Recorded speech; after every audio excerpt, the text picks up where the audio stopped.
When you start a new playthrough, especially in a new region, it's only natural to want or plan to add certain Pokemon to your team, like a pseudo-legendary for example. Some of these Pokemon you could get on your team may have been obtained through limited time events, making them pretty rare, and some you're likely never gonna get at all. This is 10 Pokemon you're never gonna get, legitimately. First up we have Victini.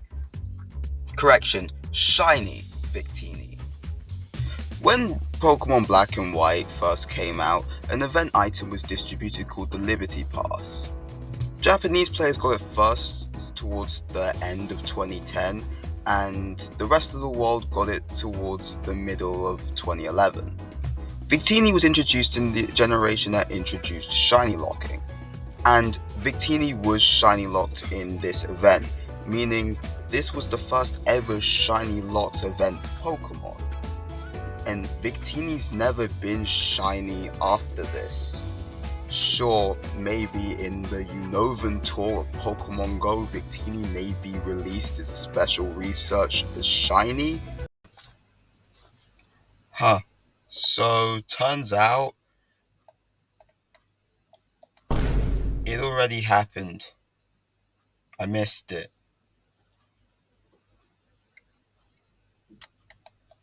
But yeah, I'm pretty sure Victini wasn't released as shiny. If it was, this would have been a huge waste of time. I'm pretty sure they didn't release Victini as shiny in this.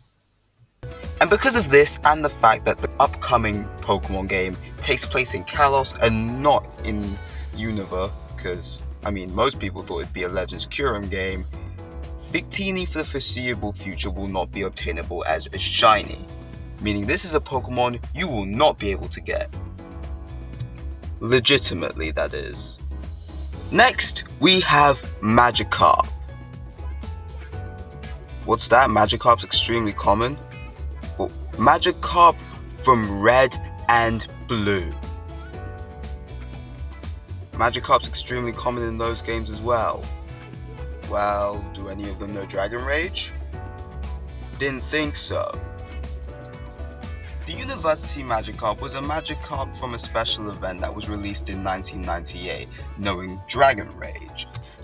Having a Magikarp with Dragon Rage is crazy, especially in Gen 1 where its moves set is nothing more than just Splash and Tackle.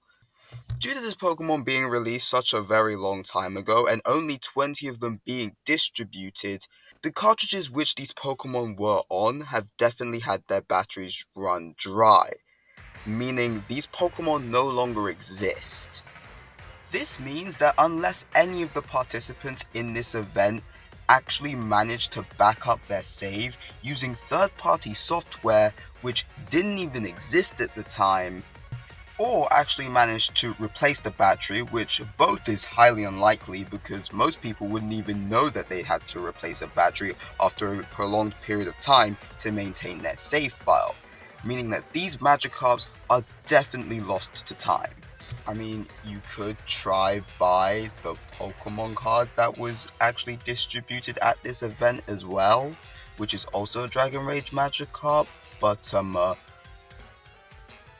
yeah, that price, yeah, it's not agreeing with my wallet, not at all. Next, we have Rotom. Phone Rotom. Yes, these are gonna get weirder. A lot weirder. And a lot more niche. Lore-wise, you not using your phone Rotom in battle makes a lot of sense for obvious reasons. The appliances that Rotom inhabits when it's in its freezer, microwave, washing machine, lawnmower forms, I forgot the names honestly, they're all discarded appliances. Your phone is something that you use. And, well, say that phone gets damaged in a Pokemon battle, or if your opponent uses Rock Slide. or any other physically damaging move, which is basically all of them. You wouldn't really want that to happen, would you? And I don't think a Pokemon Center would help fix it either. After all, Rotom or no Rotom, the Pokémon Center is a Pokémon Center, not an Apple store. This also applies to the Rotom Pokédex. As annoying as it may be in the Ultra Sun and Ultra Moon games, you don't really want to break it now, do you? Or risk breaking it, that is. In fact, it kind of makes sense why you don't see these forms of Rotom in modern Pokédexes. Those modern Pokédexes are all inhabited by Rotoms that don't want to give you ideas. So, in conclusion, for this Pokemon, sure you have a phone or Pokédex Rotom, but it's not really yours unless you can send it straight to the PC.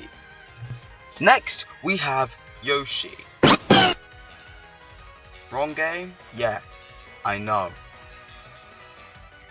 But it's in the video nonetheless. April of 1999, the Nintendo Power magazine managed to fool a bunch of people into thinking they could get a Yoshi on their save file. They had a huge list of elaborate steps that you should take to be able to get a Yoshi. Firstly, a Victini would have to be caught on a Pokemon Red save file and then traded to a Blue save file. Then the person on Pokemon Blue would have to level up the Victini and evolve it all the way to Dragonite, and then trade it back to the original Pokemon Red trainer. Then the Pokemon Red player would probably go all the way down to where you could find Mewtwo in Cerulean Cave and use a Firestone, I think, on the Dragonite, and it would evolve into a Yoshi. Obviously, it's all just an elaborate lie. It's an April Fool's joke. You wouldn't actually be able to do this.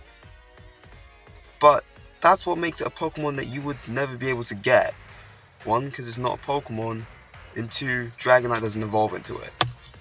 Next, we have Arceus. True form Arceus. A form you and I may not ever be able to fathom. A form Game Freak may never show to us. And, well, it's heavily implied that in Legends Arceus, when you catch Arceus, it says in the Pokédex to complete the actual Dex entry, all you need to do is do one thing, and that's not to catch Arceus or to see it use Judgment like 5 times. It's to, and I quote, I think, if this is word for word, I'm not so sure, I'm doing this off of memory right now, obtain a part of Arceus, implying that it's just a piece of a much bigger puzzle, which would actually make sense. If you get more than one Arceus on one save file, it won't actually seem too weird, to be fair. But I wonder what true form Arceus looks like. Next we have my Phanpy.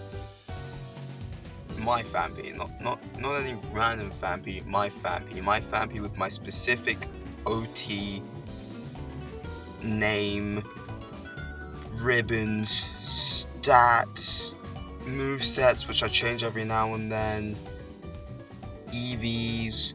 You're never getting my specific Phanpy. You're never gonna get a specific, unless you duplicate Pokemon, you're not gonna get the exact same Pokemon twice. Well, and in this case, you're not gonna get my Phanpy because I'm never gonna trade my Phanpy. My Phanpy's gonna stay with me. I was running out of ideas for what to put in the video, so I put in my Phanpy because none of you guys are ever gonna get it.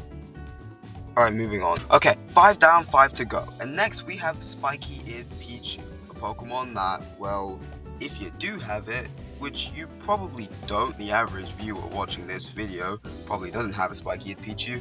Even if you did, you wouldn't be able to transfer it out of Heart Gold or Soul Silver to the newest gen games, meaning you would never find it on the GTS to be able to trade for.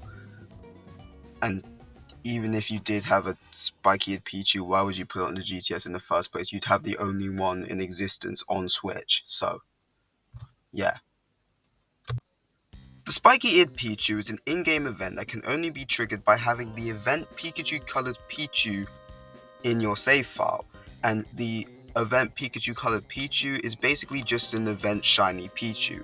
Bringing it to Ilex Forest will allow you to encounter the Spiky-eared Pichu, which, due to its fixed personality value, will basically be shiny locked, making it the first true shiny locked Pokemon aside from Victini, and always be female. And this Pokemon, due to the lore implications of the fact that it's been time traveling for a very long time, it can't actually be traded to any other games. It's stuck in a DS cartridge of Heart Gold or Soul Silver, and it cannot be moved out of any of those cartridges. So you won't ever be able to get it on Switch, and if Pokemon Bank ever closes, which who knows, it could happen any day now, it's gonna be stuck there, and it's not like you could have gotten it to Switch before then, because it's barred from being transferred to any other save or being traded to Platinum, Diamond and Pearl, or any other Gen 4 game. Next, we have the Pokemon that inspired this entire video, a Mew. Not the one under the truck, not the one you find on Nugget Bridge, but one that supposedly already belongs to an NPC trainer. There was 2 scrapped in-game trades in Pokemon Yellow. Marty the Pidgeot, which frankly I don't care about, and the more interesting one, Bart the Mew, which you had to trade a Mew to get, which is weird. Why would you trade a Mew, your own Mew, for someone else's Mew who they gave a bad nickname to? And plus, it's not even a real person, it's an NPC. And it's nicknamed Bart. But it's in the game files, and unless you do some sort of exploit or modify your game, you're not going to be able to get this Pokemon legitimately. It's funny because it's a Mew that's in the game's data but only accessible through an in-game trade. And it also sparks the question, how did this trainer get a Mew? I mean, the trainer didn't make it into the final game, but it's quite funny that there's a trainer that was going to be, or there could have been, a trainer with a mythical Mew, which they just named Bart. That's kind of funny, I can't lie. Okay, this one's a tongue twister. Next is a Growlithe of Growl. You'll never have a Growl in Growlithe because Growlithe can't learn Growl. In Gens 1 to 9, it can't be learned through TM because there's no Growl TM in the first place. It can't be learned through breeding because Growl isn't even a egg move. And Growlithe can't learn Growl through level up. Because why not?